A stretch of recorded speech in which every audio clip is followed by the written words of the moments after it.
안녕하세요. 보험금 팔례방입니다. 두 차례 장애물을 우회하여 바다로 추락 직전 브레이크를 밟지 않았고 기어 레버는 뒤로 발견되었다면 전날 가족 여행을 다녀왔고 자살 암시성 유서가 없더라도 자살보험금은 면책인지 여부에 대하여 울산지법 2021 가합 137345 토대로 명확히 살펴보도록 하겠습니다. 기초사실. 망인은 2020년 5월 3일 10시 15분경 울산 남구 석탄부두에서 자신이 운전하던 포도 차량에 탑승한 채 해상으로 추락하여 사망하였습니다. 재판부의 판단. 관련 법리.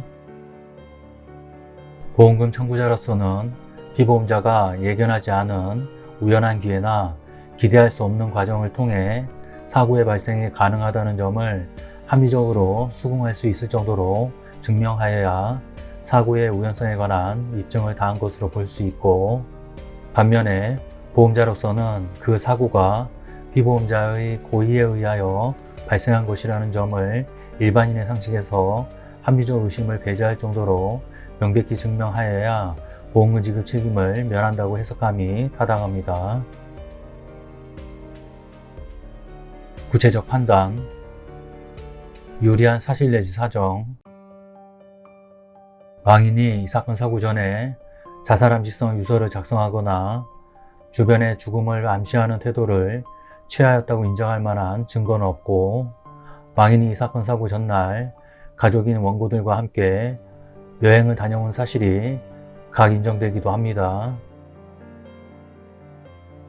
불리한 사실 내지 사정. 그러나 망인이 유서를 작성하지 않았다거나 사망 전 특이한 행동을 한 바 없다는 사정만으로는 이 사건 사고의 발생이 예견하지 않은 우연한 기회나 기대할 수 없는 과정을 통해 발생 가능하다는 점에 관하여 합리적으로 수긍할 수 있을 정도로 증명되었다고 볼 수 없고, 원고들이 주장하는 사정과 이 사건에 제출된 증거만으로는 이 사건 차량이 해상으로 추락하여 망인이 사망한 것이 우연한 사고로서 이 사건 각 보험계약에서 정한 보험사고에 해당한다는 점을 인정하기에 부족합니다.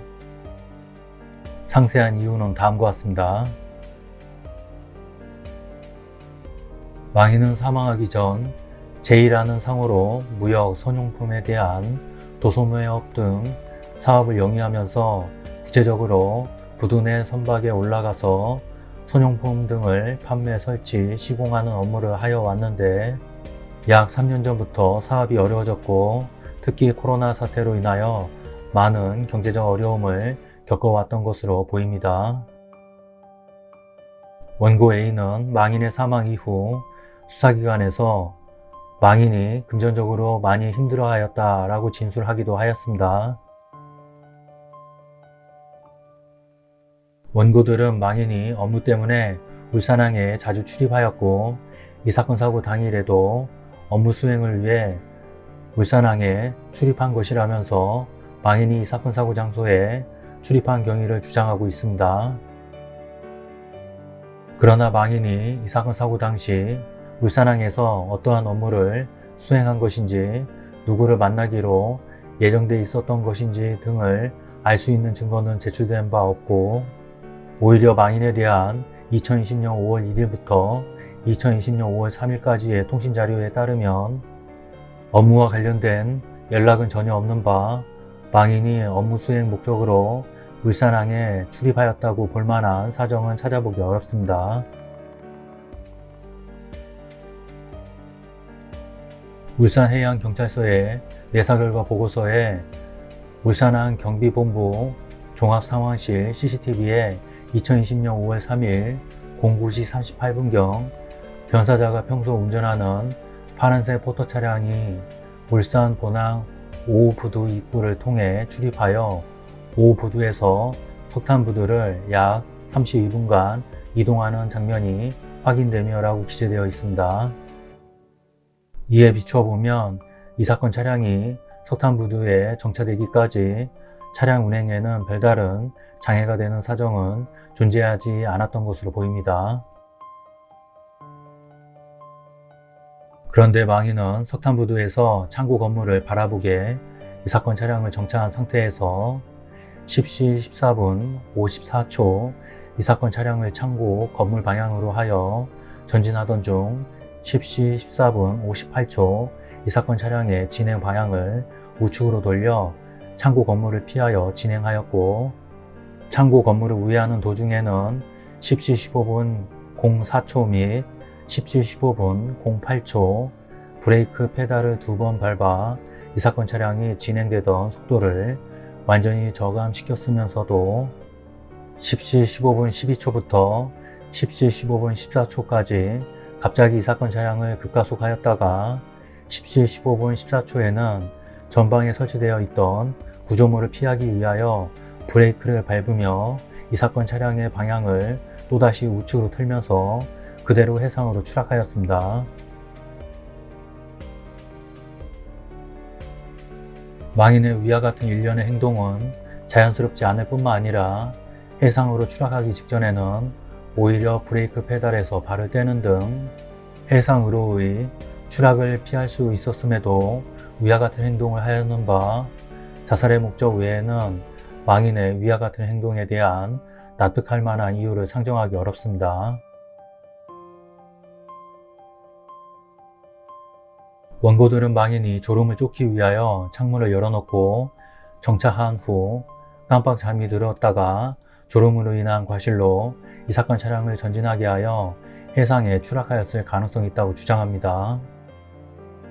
그러나 이 사건 사고 당시 10시 15분 경이어서 시야가 밝은 상황이었고 위 시간대에 비추어 졸음운전의 가능성은 크다고 보이지 않는 점, 만약 망인이 졸음으로 인한 과실로 이 사건 차량을 진행하게 한 것이라면 이 사건 차량이 향하고 있던 방향에 비추어 보건대 두 차례 전방에 있던 장애물과 충돌할 가능성이 있었음에도 이 사건 차량은 위 각 장애물에 우측으로 선회하여 진행하였던 점, 이 사건 차량이 10시 14분 54초 석탄부두에서 최초로 전진한 이후 브레이크 페달은 총 3회 밟은 것으로 확인되며 그 중간에 10시 15분 12초부터 10시 15분 14초까지는 이 사건 차량의 속도가 갑자기 빨라지기도 하였는 바 두 차례의 방향 전환이 있었던 사정에 감속과 가속이 수차례 반복되었던 상황까지 더하여 보면 이 사건 사고를 졸음으로 인한 과실에 의한 것이라고 보기는 어렵습니다. 이 사건 차량의 기어 레버는 뒤로 전진한 상태였고 국가수에서 출장 감정을 실시한 결과 제동 계통에 대한 관능 검사 시 작동 결함을 유발할 만한 특이점은 식별되지 않았는 바 이 사건 사고가 이 사건 차량의 결함으로 인한 것이라고 보기도 힘듭니다. 원고들은 망인이 평소에 졸음운전을 하는 습관이 있었다고 주장하면서 과거에 발생한 교통사고 사건이 그 근거라고 주장하기도 하나, 과거의 교통사고 사건이 졸음운전에 기인한 것이라는 점은 그 당시 망인의 진술에 의존한 것일 뿐 객관적인 자료는 존재하지 않는 점, 설령 과거의 교통사고 사건이 졸음에 의한 것이라고 하더라도 해당 사건은 이 사건 사고로부터 약 3년 9개월 전에 1회 발생한 것에 불과한 점 등에 비추어 보면 원고들의 주장을 그대로 받아들이기 어렵습니다. 결론적으로 보험회사는 보험 수익자에게 상해 사망 보험금을 지급할 의무가 없습니다. 마치겠습니다. 긴 시간 시청해 주신 점 고맙습니다.